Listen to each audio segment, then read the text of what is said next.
Today's episode will present a nuanced conversation. It is intended for a mature audience. I would like to send out a trigger warning for anyone that is easily triggered by the discussion centered around black women, because we will discuss black women, we will generalize black women today. The goal of this conversation is not to have everyone agree with the subject or agree with the participants. However, it is to allow each listener to present their own perspective. All views are welcomed.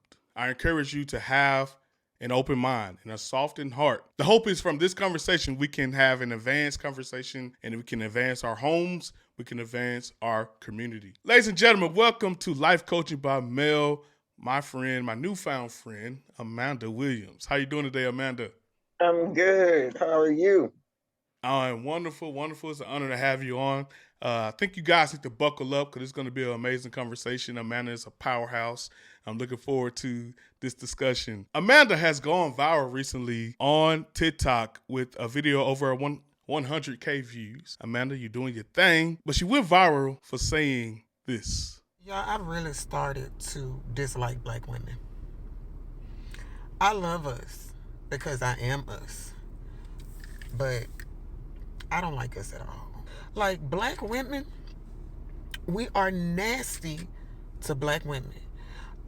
There's no in between with us. Either I meet a sister that's like me, that's empowering and honest and genuine and just humble and all of the good stuff. But the other ones, no. We catty. We're backstabbers. We jealous. We're conniving. We're vindictive. The worst treatment in the last 10 years of my life has come from black women. Pretty powerful stuff there, Amanda. When I did that, of course, I wasn't expecting that. You know what I mean? That truly wasn't my intent. That was truly how I was feeling in the moments. There were no edits done to that video. I had just seen a sister that was about my age and beautiful. When I tell you gorgeous, just gorgeous. And I gave her a compliment. And what she said to me, I can't even repeat right now. And it triggered me because that happens all the time. It happens all the time. So there was no intention of going viral or anything like that. I just speak from my heart. And that was something that just at that moment, I just felt like I needed to say, you know? Yeah. And I think that's the moments that goes viral the most when people see a genuine message, people connect with someone from a genuine place, and it resonates. It resonates, and I think that's exactly what your video did. I went through several of your other videos leading up to that, and maybe 3 months prior to that, not to call you out at all, it's really just to kind of make emphasis to your point in this video, but you made mention like, look, I'm not looking to go at any black women. I want to unite with black women. Help me out with the timeline. Like, what led you? I know you mentioned the instance with this lady here, and you said it happens all the time. But how do you go from I want to unite to this viral video? Because those efforts to unite and those efforts to make genuine connections, they weren't being accepted, never reciprocated. I also made a video months prior to that on Valentine's Day where I was walking out of a Starbucks and this sister gave me a compliment and I was floating all day long. Just because it's something that I wasn't used to, and you could tell that sister was genuine and she was beautiful herself. So it's really, really just experiences. I'm a retail manager, so I come into contact with a lot of women, a lot of different races, all kinds. And I've worked in 6, 7 different states. You see what I'm saying? So it's not just, oh, this is my experience here. So that's what led to it. I'm like, am I the only one that is genuinely seeking these type of relationships? And it's just not, they're not finding it. They're not finding it. And I still would like to unite with black women, but if you read the comments, the sentiment is the same. It's scary because of the rejection, because of the hurtful comments. Like, who wants to keep putting themselves out there like that? Even some of the young ladies said that they would just be walking down the street and insults would be thrown at them. And I know that that's true because that's happened to me. Um, but it hadn't been at the hands of other races. And if it is at the hands of other races, it's like we expect that from them. You know what I mean? Like you expect other people's children to be disrespectful, but you don't expect that from your own because you take care of them. They're family, they're yours.